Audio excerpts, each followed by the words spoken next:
Om Jananim Saradam Devim Ramakrishnam Jagatgurum Pada Padme Tayo Shritva Pranamami Muhurmuhu. I'm sorry I'm a bit late. I was just trying to find out what we discussed in our previous class.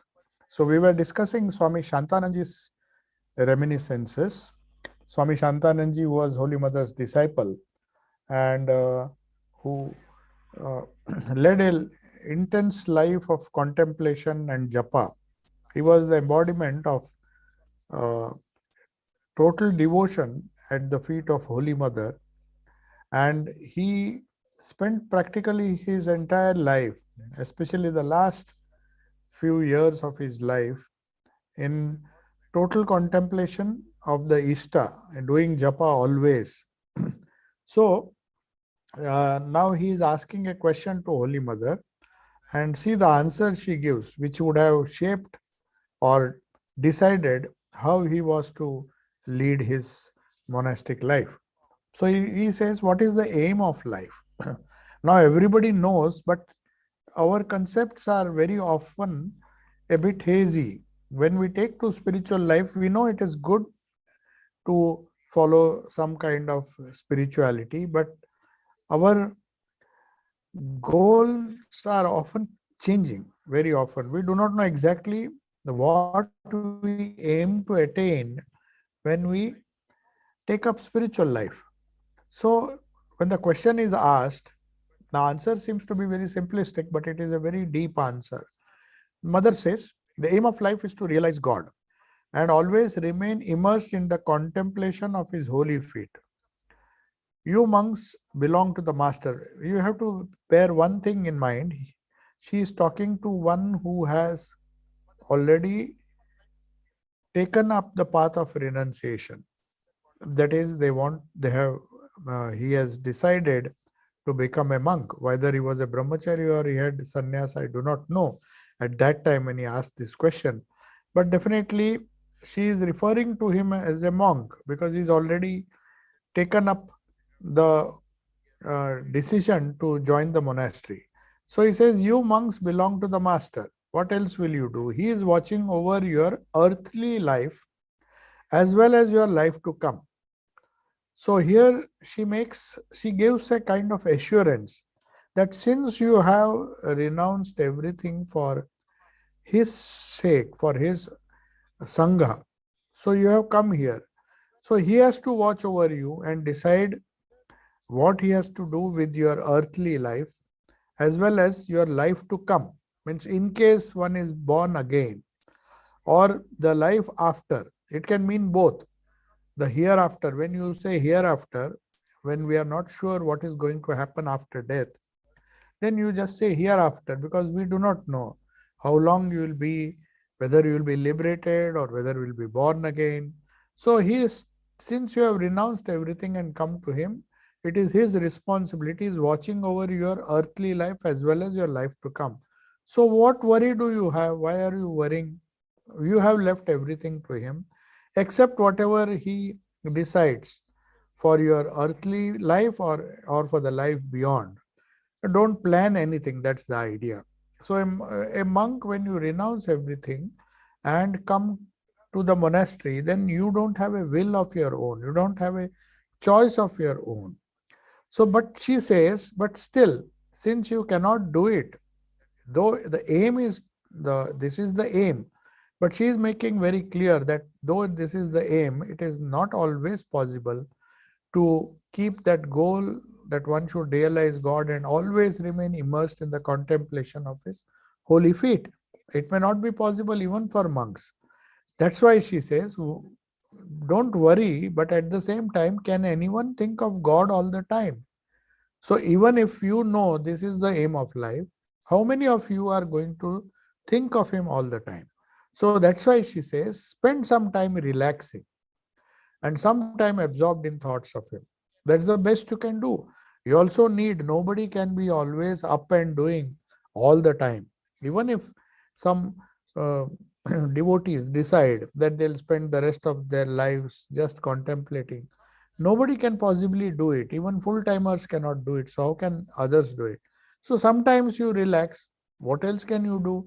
So, see how mother is kind to Swami Shantananji, and he says, spend some time relaxing, do something which just maybe eases the tension. That is what we normally do when we sometimes a stage comes where uh, you find that spiritual practices are no longer as interesting when you started with that. There comes a dry period for everybody. It may not come every day, but it may come now and then.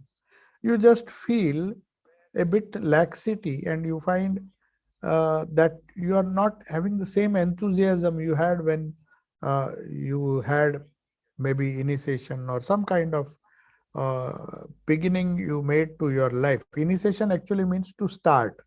So that is just the starting. It's a long journey ahead.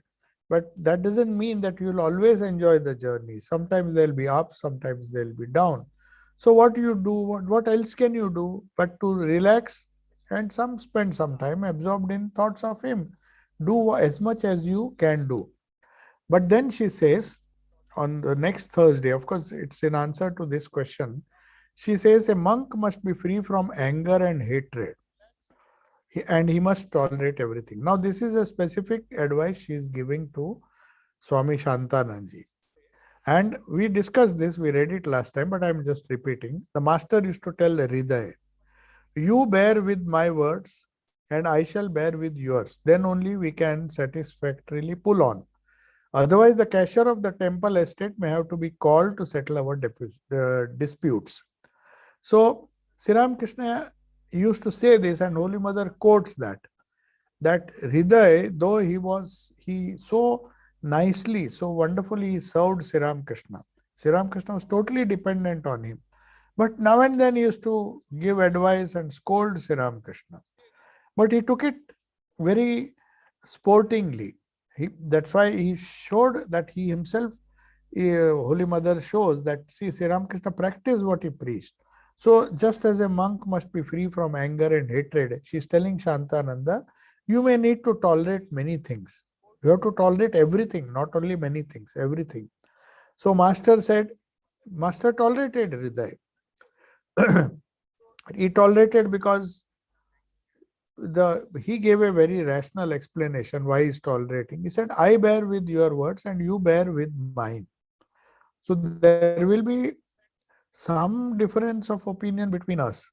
You may be serving me and I may be served by you, but sometimes I may not like, I may say something out of anger. You may sometimes scold me, but we have to bear. We can't take the dispute to the estate manager or the cashier. Otherwise, he'll drive us, or otherwise he has to come and solve our disputes. So we don't want to involve a third person. So that is what we'll do. Let us compromise and do something which will settle all these problems. There's in court also, there is a mutual settlement, out of court settlement, they say. When there are certain disputes which can be settled by both the parties agreeing to relax a little bit, both relaxing a little bit, then they say go for an out of court settlement. Then you don't have to bring a third person, a judge, to solve your problem. So Holy Mother is so practical, so pragmatic. So she says, you have to tolerate.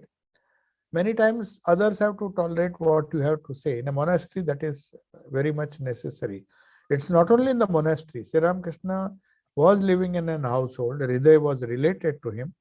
So even in a household, this one has to practice this kind of toleration and tolerating each other or accepting each other.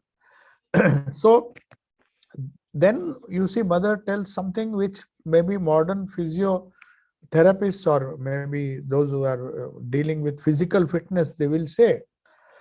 Mother used to tell me, she is telling Shantananji, and we think Mother is uneducated or she was not concerned with modern things, but she is telling him how to remain fit in monastery, in physically fit.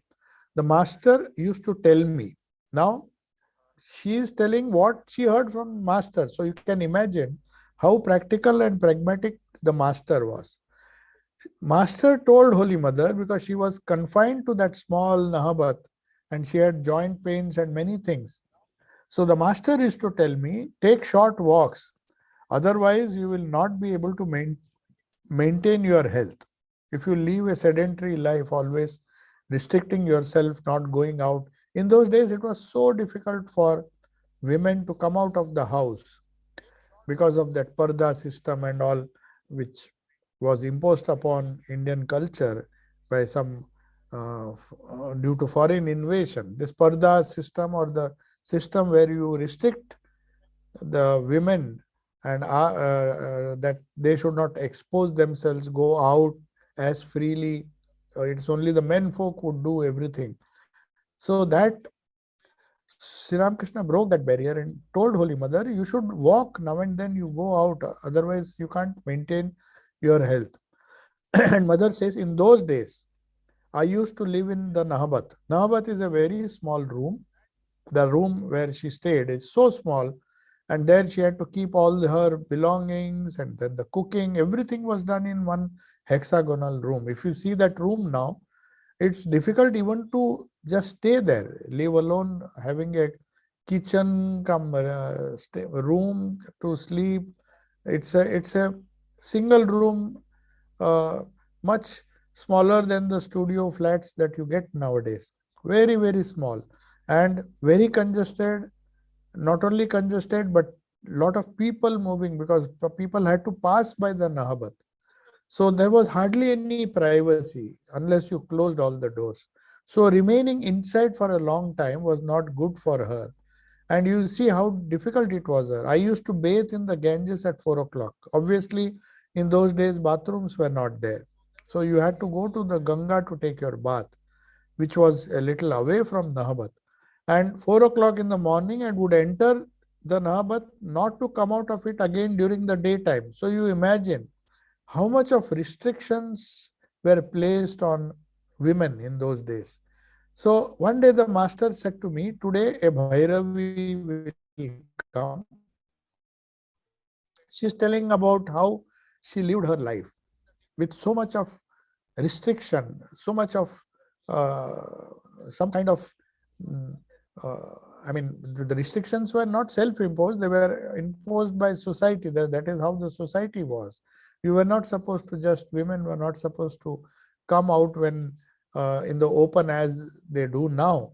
So one day the master told her, today a Bhairavi will come, that is Bhairavi Brahmani, dye a cloth and keep it ready. Dye means the Gerua cloth. So Bhairavi is a woman sannyasin. So Bhairavi Brahmani perhaps came that day. Somehow Thakur had an intuition. He knew that his guru would come. She would teach him tantras, Vaishnava and other tantras. So he told Holy Mother, dip a cloth in Gerua, dye a cloth, white cloth, color it in the... So we have to, after the worship of Mother Kali, I may have to hand it over to that lady, that Bhairavi. The master began to chat with her on various topics. The Bhairavi appeared as he had predicted. She came, and then she was a little hot-headed. That Bhairavi naturally, since she was a nun, she did not care for all the formalities. Sometimes you see, very often, the wandering monks, they were a bit harsh, because that's how they could survive in the world. They cannot be compromising like the householders do, because they have nothing to care about. They don't care if whatever is the truth they speak. So sometimes there is a tendency for them to become hot-headed. We have that knowledge that Gaurima also, who wandered all over India in her young age as a monk, as a nun, even she was very firm. So faith and firmness, as Holy Mother used to tell the women, two things you have to have, anybody, not even women, not just women, but also men. That faith is one quality which you should have, Shraddha, and firmness. Whatever you do, you should be firm in what resolves you make. So this Bhairavi used to be a bit hot-headed because she always wanted her way. I mean, and that is why Sri Ramakrishna had to sometimes tone her down. She used to boss over Holy Mother also. She used to boss over me always. She would tell me at times, because she thought, oh, after all, she is a devoted housewife of Thakur. She did not give her the respect which even Thakur gave, which Sri Ramakrishna gave. So she used to sometimes be so hot-headed, said, keep the pata bhat, means a kind of rice which we soak in water. Early morning, they used to take it for breakfast, and it's very cooling, especially in the hot sun. This rice which is left over, they dip it in cold water and keep it, and morning they take it along with the water. So it is supposed to cool down the body. So she needed that. She said, keep it ready, otherwise I'll pierce you with my trident. She used to carry a trishul with her, a trident. And when she was so hot-headed, she never knew how to talk softly. And she took Holy Mother for granted and used to scold her. Hearing this, I would get frightened. Naturally, if a nun with such ferocious look comes and tells you that I will kill you pierce you with my trident, keep it ready. That's the way she talked, because she had to be tough to survive as a woman walking all over India. She was traveling here, traveling there. She was a paribrajaka. So naturally, uh, she had to be firm, she had to be strong, and uh, she often used threatening language.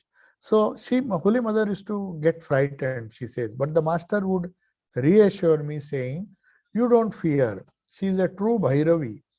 Bhairava and Bhairavi they have this tendency to be short-tempered. They are normally companions of Shiva. Shiva always kept some Bhairavas and Bhairavis, they used to always move with him. Shiva is supposed to be a god who is the terrible aspect of, unlike Vishnu and unlike Brahma. Shiva has though he is totally meditative, there is another aspect of Shiva also, but he is the lord of destruction. So normally his companions also were like that, Bhairavas and Bhairavis. So she says she is a real Bhairavi. That is why she is somewhat hot-headed. So don't take her seriously. Sometimes she brought such a large quantity of bhiksha or alms that it would last for 7 or 8 days. Maybe seeing her figure, imposing figure, people used to simply give her bhiksha. So that was how the nuns and the monks used to, wandering monks, especially if you are wandering, you have to beg for your food. And seeing her, maybe seeing her size, she was a very well-built lady also, very strong. So maybe people used to give her more food. So one day she brought food which would last for 8 days. Bhiksha, normally you are supposed to take only what you need for the day. But maybe some people must have given. At this, the cashier of the temple estate would say, Mother, why do you go out and beg your food? See, the temple has made facilities for you to get your bhiksha here. You don't have to go out and beg from door to door. Then Bhairavi would reply out of anger, as if scolding the cashier. You are my uncle Kala Nemi. Uncle, how can I rely on you? In mythology, Kala Nemi is a very cruel and wicked sort of uncle who was notorious for his. So you are a wicked or cunning person. I can't trust you. I may not get food if I depend on you. So that is how Bhairavi used to talk with people, conduct herself. Because of that freedom and because of that non-dependence on others, where do people get this kind of strength? If you don't, if you are totally free, if you are as she was, she had no relations, she had nobody to please. When you live in the world, these compromises are necessary. But if by the grace of God, if you are free as she had nothing to care for. I mean, nobody to bother. She did not have to have some kind of good relations with pleasing everybody. So that a nun, especially a wandering monk or a wandering nun, they are normally short tempered, in the sense they look as if they are angry, but they just have a don't care policy. I don't care what happens, because they have left the world, they have nothing to gain from the world, nothing to lose. They are fearless. So that fearlessness is often misunderstood as anger. That fearlessness comes only from freedom. That is why Swamiji in his beautiful poem says everything is fraught with fear. Renunciation alone gives you fearlessness. If you hold on to anything, then there is a fear that it will be grabbed, taken away from you. But if you don't have anything, that is what these wandering monastics, they don't even have a house, they don't even have a place to stay. They totally depend on God. So that requires tremendous fear, tremendous courage. And that makes these people fearless. Like Gauri Ma, she wandered all over India, not knowing when she will get her next meal. Swami Vivekananda also. So this kind of freedom comes at a very high price. That fearlessness doesn't come in a single day. One has to renounce everything. So Swamiji says in that Vairagya Shatakam, he translated everything.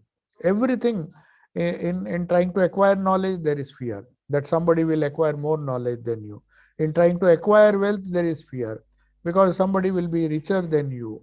Then in trying to do anything in the world, everything, there is some lurking fear in trying to have name and fame. There is a fear that you may lose your reputation. So he says in this world is everything is fraught with fear. And the only way you can become fearless is to renounce. So that is the ideology this Bhairavi Brahmani had. So mother is trying to impress upon Shantananji. Why is she telling all these things to him? Ki, you have to get rid of fear. The anger that Bhairavi showed was not out of helplessness. That anger was just some kind of freedom which she was expressing. Said, why should I please you? I don't depend on you. If I want, I'll go and beg my food. So that poor cashier had to get the rebuke. He wanted to tell her that, why don't you take food here? I said, why should I depend on you? Why should I care for you?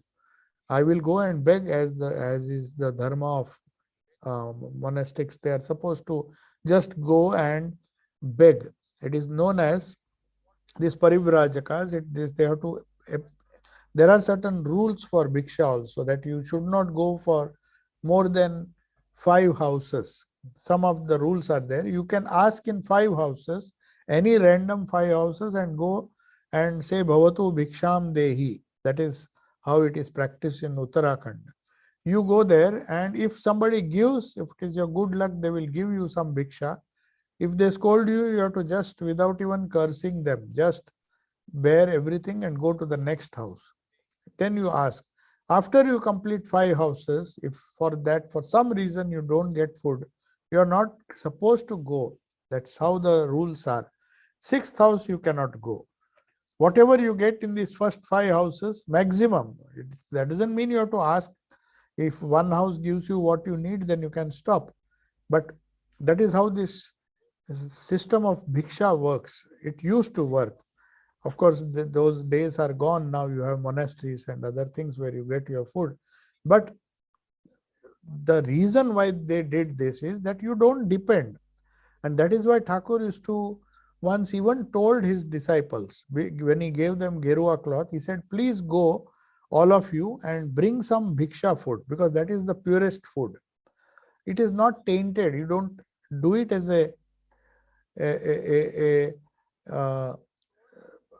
some kind of, you don't earn a living and then eat food. You just go, leave everything to the Lord, and you are also prepared to take the risk that you may not get any food on a particular day. So this is a very ancient tradition. Even Buddha followed this. In fact, Buddha also, this Buddhism actually mastered this art of wandering and taking bhiksha. So they are known as bhikkhus. Bhikshus. Actually, it is bhikshu, but they pronounce it in Pali as bhikkhus. So they are supposed to go and take whatever they get. In fact, they should not even distinguish whether it is vegetarian or not. Anything that the person where you go to beg, if you just beg for food, you have to be content with whatever you get. Ill cooked or nicely cooked or badly cooked, you can't distinguish. You have to just eat what is. So that is the strict life she was following. And she was confident that wherever she goes, she will take bhiksha. She doesn't have to depend on the cashier or the temple authorities and please them. So she says, I can't believe you. I can't rely on you. I'll find out my own ways to uh, get food.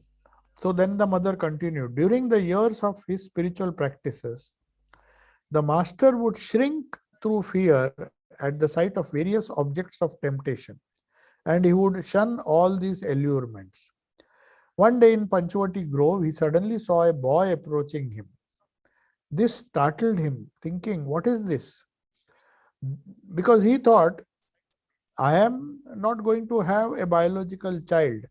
But this small boy coming, that means, is it a sign that Divine Mother wants me to have a biological child? Then the Divine Mother immediately told him, no, a shepherd boy of Braja will join him as his spiritual son. So that is how when Rakhal came, Rakhal was the name of Swami Brahmanandji. So when Rakhal came, the master said, my dear shepherd boy has come. So Divine Mother said, don't worry, he will not be your biological child, but he will be your spiritual son. Then he asked, when Rakhal came, what is your name? When he said Rakhal, Rakhal actually means a shepherd boy. So all the companions of Sri Krishna were known as Rakhals. It's a name, but it became a proper name, but it's a term used for those who tend these sheep and the cattle, the cows and all. Rakhal means one who takes care. So that Rakhal has become a name now. So his name was Rakhal. He said, exactly, this is what Divine Mother showed me, that a Rakhal of shepherd boy of Braja.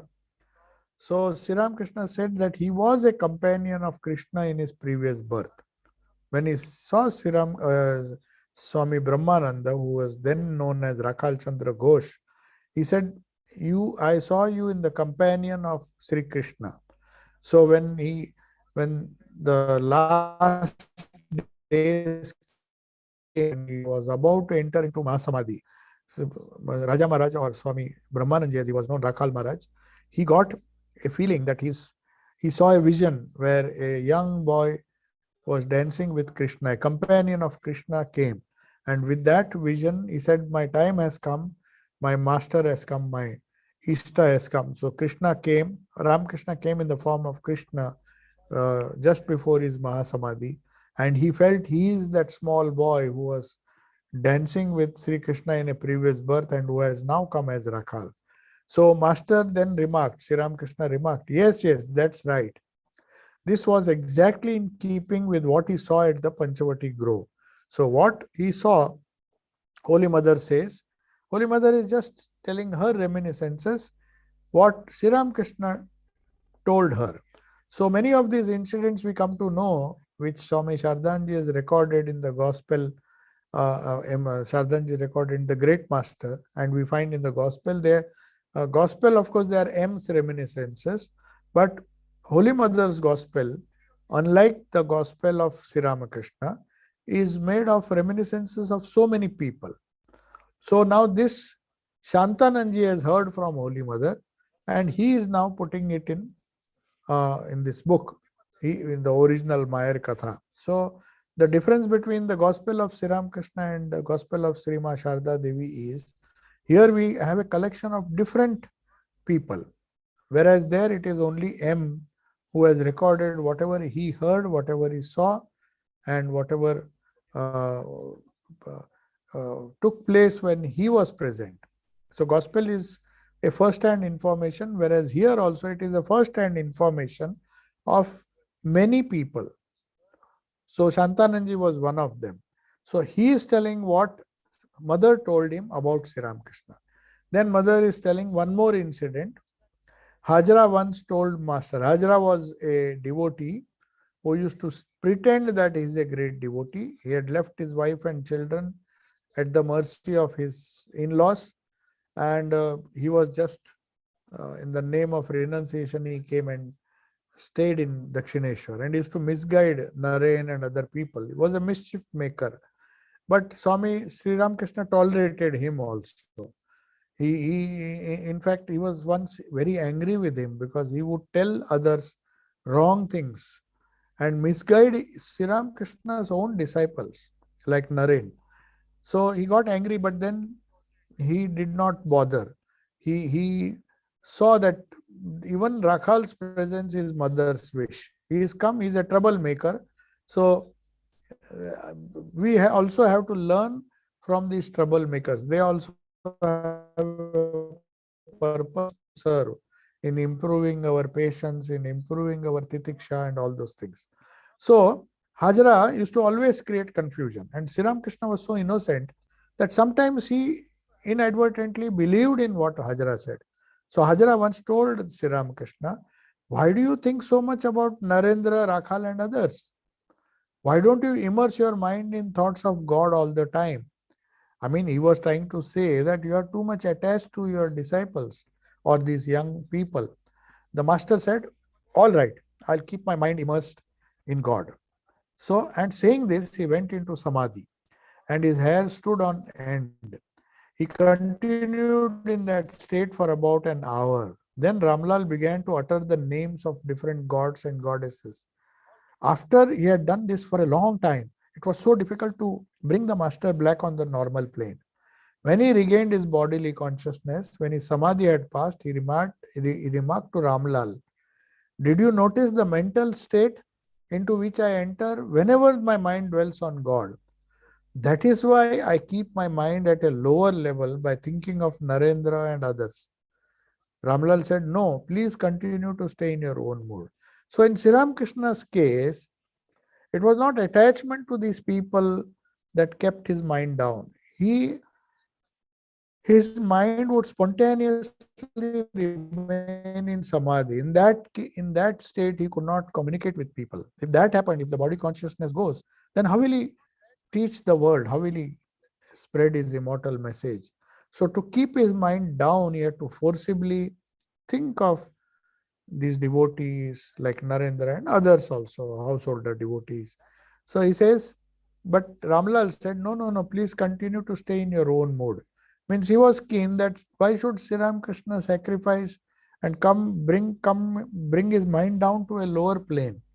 So for us, the problem is how to keep the mind on a higher plane, whereas for him, it is how to bring down the mind on a lower level so that he can share the spiritual experiences. To share the spiritual experiences, to speak about it, you need to have some body consciousness. If you lose body consciousness all the time, then how can you uh, explain these things to the worldly people? You have to, so avatara means to come down. Come down from where? Come down from that high state so that he can express what he saw. Many times he used to say that, I want to tell you everything what I see, but mother is holding my throat and not allowing the words to come out.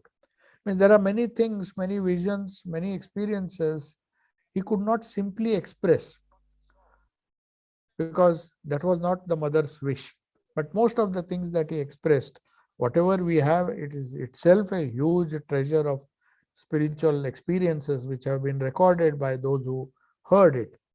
So suddenly, when this topic ends, the disciple suddenly asks mother, I am practicing a few breathing exercises. Should I continue them? Then mother gives, you see, these are all practical tips.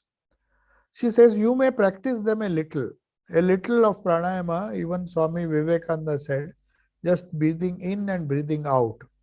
Some kind of simple pranayama, not retaining the breath much. Just breathe in. Regular deep breathing is safe. but it is not safe to do them for very long.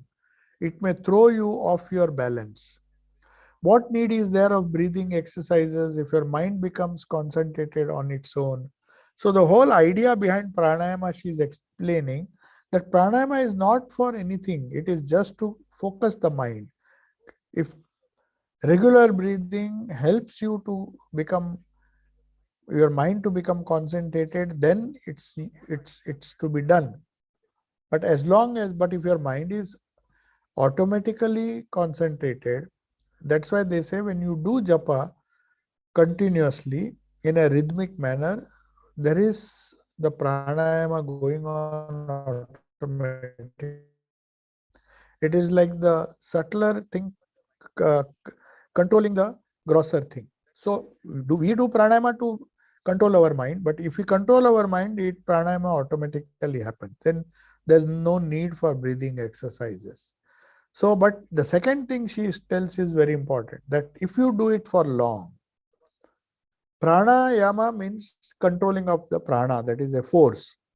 So whenever you accumulate force, if it goes beyond your control, then you are like nuclear force. In a limited way, it can be useful. If you can control it, then you can generate nuclear energy. But if it goes out of control, there will be a blast. So also with all the forces, inanimate or animate forces, the living forces, there is a lot of prana which our body is using in different ways. But if you control it and accumulate it beyond your requirement, then that prana goes out of control. Then the prana runs your body, prana disturbs your mind, and all the that is just like having excess of energy. You need some nuclear energy to run the power station, but if you suddenly the reaction becomes more and more power is generated, then you don't know, then it simply spills out and creates a havoc. So also prana has to be regulated and not accumulated or controlled in such a way that it creates a havoc within on the body as well as the mind. Then the disciple is asking a second question, which is very often asked by people who do not even know what Kundalini is. So somewhere he has heard. So Shantananji is asking, these are all learning experiences. So Shantananji is asking, unless the Kundalini is aroused, nothing worthwhile can be achieved, isn't it? That's what he's saying. Then mother says, surely it will awake. Certainly it will awake. Repetition of his name will lead to that goal. Even when your mind does not become concentrated, you just repeat the holy name, say thousands of times. But one will hear the Anahata Dhvani prior to the rousing of Kundalini. So how do you know? Many people feel some kind of strange sensation in the spinal cord and they say Kundalini is rising. Absolutely no. Because Holy Mother very clearly says, these are experiences of a realized, of a divine mother herself. So they can't be wrong. She has experienced that. So she says one hears the Anahata Dhvani prior to the rousing of Kundalini. Now this Anahata Dhvani is a technical term which simply means unstruck sound. Sound normally is a result of two objects striking each other. Even the sound which comes from the throat, air strikes certain portions of our palate and tongue and many, that there is a force when you speak, that air which comes out in a particular way, it strikes the tongue and teeth and all, you get different sounds, the dental, the labial, and then we have so many types of sounds for everything. The lips, where you use the lips, without lips you can't say pa and all those words. So these sounds are produced by the striking of some object. It may be air, if you play a flute or a harmonium or any other air instrument, the air strikes certain chords and then it gives a sound. So you take a harp or a violin, you have to strike. Something has to strike. Two objects have to strike to produce a sound. Wherever, whichever sound, the gross sound, you will find. But there is one sound which is known as anahata. Ahata sound means normal sound. Whatever we hear now through our ears is ahata sound. Ahata means struck sound. But if there is no striking involved and still the sound comes, it is known as anahata sound. So anahata dhvani means the primordial cosmic sound. They say it is from that sound that creation, all the other sounds have come. It is not a struck sound, it has come from the divine Lord itself, the Shabda Brahman, they call it Brahman when it first manifests in a gross way. Before it becomes the objects, it becomes sound. That is the theory of Sphota, as they call it. It is known as the Anahata sound, is the sound which you hear even before a thing is created. When you say the ahata sound, you say yes, no, it means something because it is a struck sound. But anahata sound is the Shabda Brahman, the Brahman in the form of sound, which only yogis can hear. And that, she says, happens before you actually, the Kundalini Shakti rises. So have you heard the anahata dhvani? Yes. Then there is a chance that you will have the rise of Kundalini. So Mother very clearly says, if somebody says that Kundalini has risen, then Anahata Dhvani has to precede that. If it has not been done, then something is wrong. So somebody, one of our monks asked Swami Shantanaji once, because these are all conversations he had with Mother. So he would have experienced it definitely in the later part of his life. So somebody asked, have you heard this Anahata Dhvani? He said, yes, I hear it. So he was normally seen to be very quiet, always quiet, as if he is hearing that wonderful sound of Anahata Dhvani. Only then we can say the Kundalini can be roused and it can go to higher and higher place. But Holy Mother says, she adds at the end, it is not possible without the grace of the Divine Mother. So it is the Shakti, because the very Shabda Brahman is nothing but the active part of Brahman. Brahman, when it is pure consciousness, it is inactive. There is no Anahata Dhvani. There is no Shabda Brahman. When it tries to manifest, that is where Shakti comes. The Divine Mother, the concept of Divine Mother means that when Shiva or when Purusha inspires Prakriti or Prakriti starts creating, she creates it, creates the universe through sound. That is why in the Bible, Jesus says, in the beginning was the Word. The Word was with God and the Word was God. Such a profound statement. You see what he is saying. It is nothing but the same Shabda Brahman philosophy. In the beginning was the Word. The Word means the sound, the Anahata Dhvani. In the beginning means in the beginning of creation. Where did that word come from? The word was with God.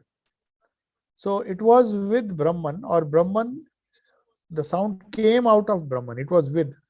But then he immediately adds, it's not that it has come out of Brahman, it was Brahman itself. The word was God. So God means the ultimate reality. So from Brahman comes the Shabda Brahman, it creates, Prakriti creates, and then it merges back.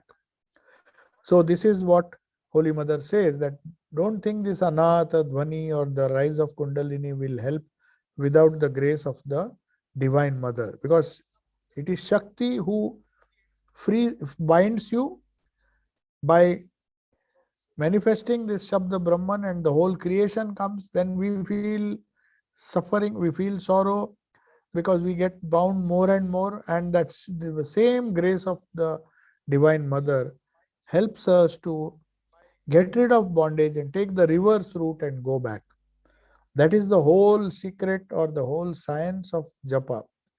When you utter mantra, you have to have this kind of feeling that I was because originally the Ishta who is sitting is of the nature of Satchidananda. Then why am I here? Why am I struggling? Why am I feeling this sorrow, all these gross things? Why? Because from my depths of my being, that Brahman manifested itself as the world. And I was made to go outward, grosser, till a stage came when the gross world troubled me so much that I now want to run back to my original state. That is how Prakriti is playing. That is how the Divine Mother plays. So, first she manifests itself as the world. Then, that is why I told in the afternoon class that in the Bija, that is the significance of Bija, the Anuswara means the end of sorrow. That means going back to your original source.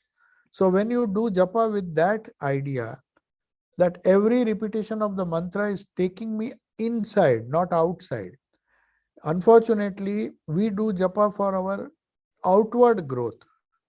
We think if we do japa, we will get more money, more happiness will come, external gross happiness will come. It may or may not come, that is immaterial, but that is not the purpose of japa. The purpose of repeating the holy name is to take you inward. That outward journey is costing us a lot. It is creating a lot of sorrow, complications in our life. So at some stage, a sincere aspirant, he thinks is enough. Now let me just stop the vehicle. You can't just put brakes. Vehicle has gone far ahead. But then before reversing, you have to just put a brake. The meditation exactly does the same thing. So Holy Mother says this Anahata Dhvani has to be heard first. What does it mean? We have so much of Ahata Dhvani, day and night, talking, listening, quarreling, gossiping. So many things are happening around us. And that makes us restless, that makes us exhausted, that makes us sorrowful. Then we yearn for something which is Anahata, not Ahata. We have heard enough of Ahata sounds and they have always caused us trouble. They have never allowed us to rest in peace. So when that thought comes, you use the mantra. The science of mantra is such that it takes you on a reverse route. It is like a reverse gear, you can say. In a vehicle, sometimes you need to reverse your vehicle if you have gone too far. So how to reverse it? You state the mantra. So mantra tries to focus inside. The mantra enables you to focus inside and take the reverse route. That is why you hear the Anahata Dhvani. That is why Shantananji was told by by Holy Mother that first you will hear that. That means you are in the right direction. Then the the rise of Kundalini can be felt and you will realize. So let us now just see if there are some questions. There are plenty of questions.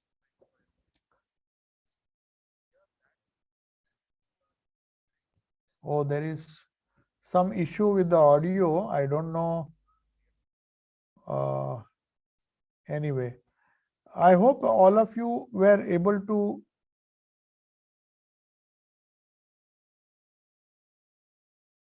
oh my God. So there is a lag, it seems. I don't know why it is happening, but as far as I know, the net is okay here. It's correct on YouTube. Yeah, it is fine on YouTube, it seems. Anyway. Okay, there is a question. There are a few questions.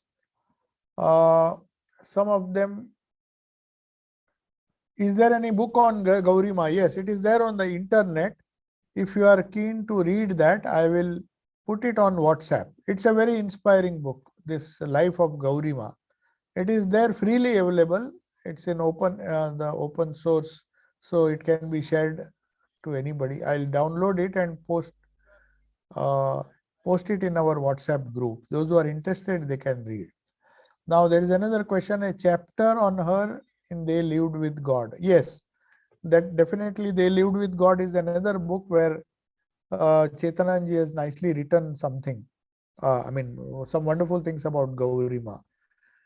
Then, of course, somebody has posted a link uh, on the chat. So you just click on that chat, you will get that. But these are Amazon links, so perhaps you may have to buy. But there is a free book available. I'll check and post it. Acha. If one does not hear Anahata Dhvani, does that mean they cannot achieve Samadhi? Yes, Anahata Dhvani is an experience much lower than that of Samadhi. So, Samadhi comes naturally, one has to pass through that stage. That is what Holy Mother says. Because the process of reversal, when you go back to the source, you have to encounter Anahati Dhvani first. Samadhi means you go back to the source. So how can one achieve Samadhi before passing through that? Yes, people don't get stuck at Anahata Dhvani. They don't feel that, oh, now I have this, heard this Anahata Dhvani, so I don't need to do any sadhana. No, then you will not get Samadhi. So definitely it is true that, but people may not be keen to hear that. It's not that everybody wants. They may hear it, they may just ignore it and go further and achieve Samadhi. Yes, now,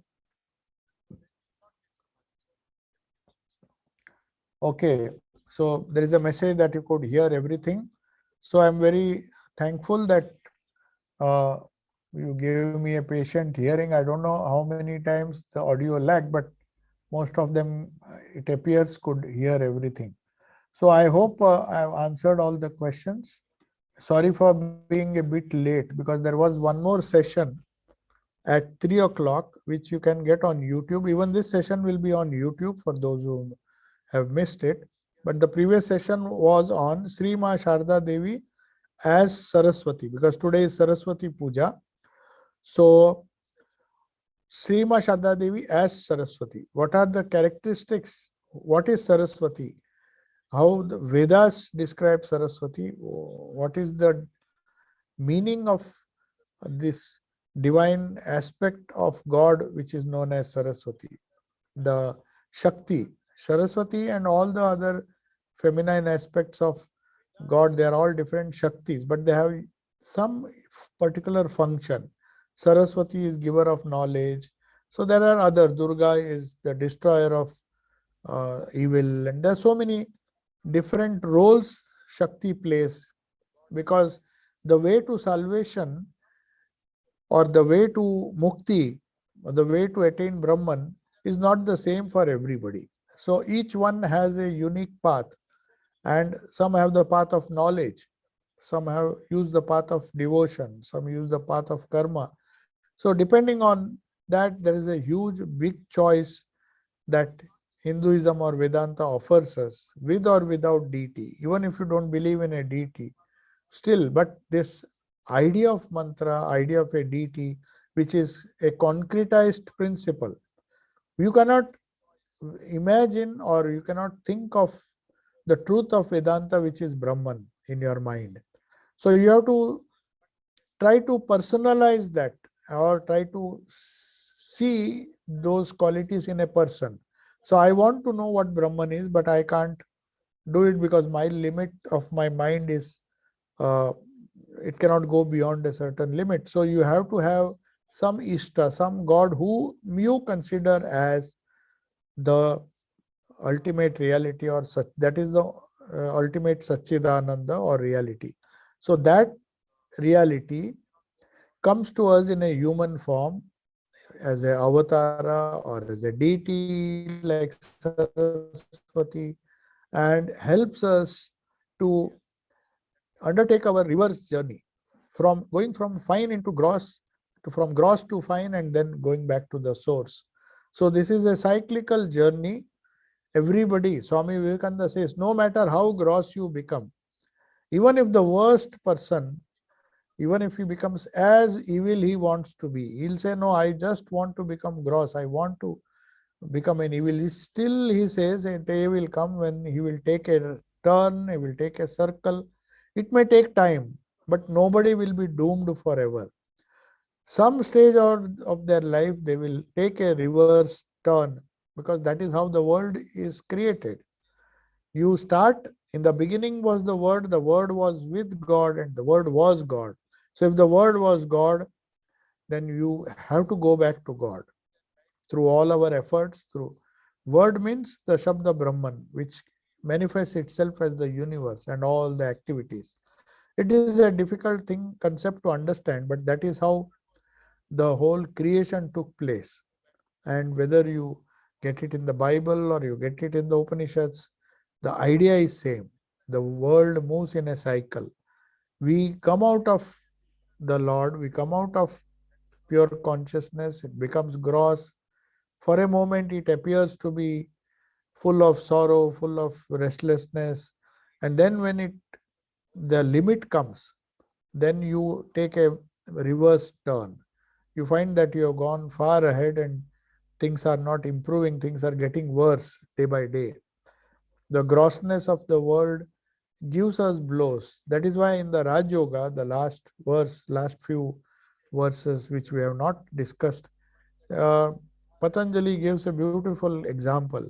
He says it is like a very kind mother. See, mothers normally want the child to play. So she takes the child by her hand, takes him through all the experiences, like a child is taken to the fair or a mela or some big event. And after that, when the child is done with it and it says, no, let us go home, I just want rest, then the same mother takes that child back to the home. So he says, Prakriti is like that. Don't blame Prakriti for putting you into so much of trouble. She takes because you want to experience that. Like a child, when the child cries that I want to go out, I want to do this, I want to play with toys, the mother doesn't hesitate to give it because she knows that the child will not listen. He wants, but after that experience, after the child is really tired of walking and playing and all those things, then it lasts, it longs to go to it longs to go back to the original peaceful state from where it came. It finds it has to experience the ups and downs of life. So, like a kind mother, she takes you on a journey. Maybe sometimes it is troublesome, very harsh journey, but she is always protecting you, and ultimately she will bring you back to the source, and that is to Purusha. So that is the role of Prakriti, like a nice, like a wonderful mother. So when the harsh aspects or the bad, evil aspects of the divine Shakti, that is why our philosophy is very comprehensive. We don't say that God is always kind, very peaceful. That is one aspect of the Maya or Vidya Maya. Avidya Maya takes you away. Unless you experience the whole thing, you don't long to come back to the source. So that is the whole philosophy of Divine Mother. Okay.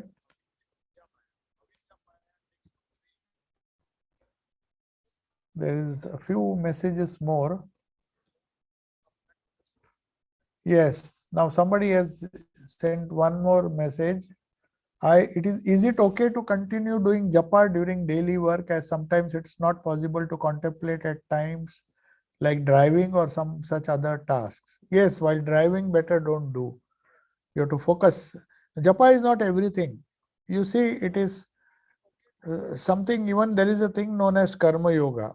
So there are certain tasks where you can't do japa. Suppose you are washing vessels or cooking, even then you can do japa, but don't do japa when you are driving. That can be fatal. So there is enough time to do japa when are we using the periods of rest properly? We are not engaged, we are not driving, or we are not always working. So when you are not working, the time that is available is more than enough if we try to find some time in that leisure. But very often our leisure is wasted. So we have to just be careful of that. You don't have to do japa when you're driving, because that's not the best time to do, because you need to focus your mind, otherwise there will be a crash. Acha. Now somebody says, Pranam, we are really lucky to be able to hear these talks daily. We learn something new daily thanks to your untiring efforts for us. Now it is a joy. It is a joy to talk. It is not just for your sake that I talk. If it benefits you, it is different. But what I feel is, if if we make it a rule that I have to give a talk, so I can't avoid it. I have to, at least 1 hour, I have to think of the Holy Mother or Sri Ramakrishna. So it benefits me also. So whether one person listens or 100 people listen, the benefit always. Atmano Mokshartham is the first. Jagadhitaya comes later. See, Swamiji was so clever. For one's own spiritual realization, you have to do good. We don't do good to others just for the sake of doing good. It is for our own sake. Everything is done with a selfish purpose, not in the material sense, but everywhere. Even spiritual people are selfish in that sense because they want to realize the self. So that is why Sri Ramakrishna said, the twin motto of the Ramakrishna mission is Atmano Mokshartham. That means for the realization of the self, one's own self. That is apparently a very selfish motive too. But the means to do that is Jagadhitayacha. So he added the second part. Our scriptures say you have to realize yourself. But Swamiji says, yes, do it. But while you are doing it, do something good if possible. Not with the idea of patronizing or doing good, but do it because that will do you good. So we should be grateful when we get an opportunity to share some good thoughts, because they ultimately help us more than others. So thank you for your remarks. And Sharon says towards the end that working while doing japa while working reminds her of Brother Lawrence. Yes, exactly. Brother Lawrence was a wonderful story. Everybody should read the small booklet. Practicing the Presence of God is the book, small booklet. He was a good for nothing lad, and he had nowhere to go. So he just took shelter in the monastery. And they tried to give him different types of jobs in the church, in the cathedral. And about everybody was complaining about him that he's good for nothing, except maybe doing some physical service in the monastery. So he thought, he came up with a wonderful idea. If I can't go to the monastery to pray to the Lord, if I can't go to the chapel because they don't want me there, they find me perhaps disturbing their prayers, and they have asked me to do all the things which they would not like to do, like cleaning vessels. So he thought, why not think of the Lord here only while I'm doing all these things? So what you said is true. It reminds you of Brother Lawrence. So we should never complain that we are always busy, because if Brother Lawrence had to work for almost the entire day, because all the menial tasks, the different difficult tasks were given to him, and he was always happy. He was always happy because he could remind, uh, feel the practice, the presence of, that is more important. Even while you are driving, it is not that you have to do japa, you have to feel the presence within your heart, that he is seated within and he is making me drive. And then you focus on the driving. There's no need to even japa. Japa is just to remind yourself that he is seated within your heart.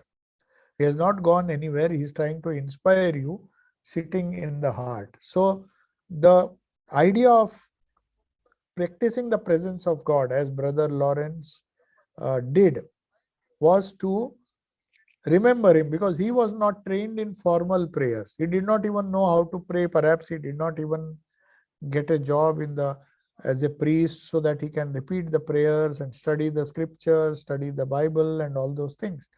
He was just content with doing all the regular work. So that made him think of a new sadhana, which is the practicing of the presence of God. So all we have to do, and that is the goal of japa also, how to make you feel the presence of God within. If that is happening without japa, then you can just feel the presence and drive the car. Okay. So I'll take your leave now. Om Shanti Shanti Shanti Hari Om Tat Sat.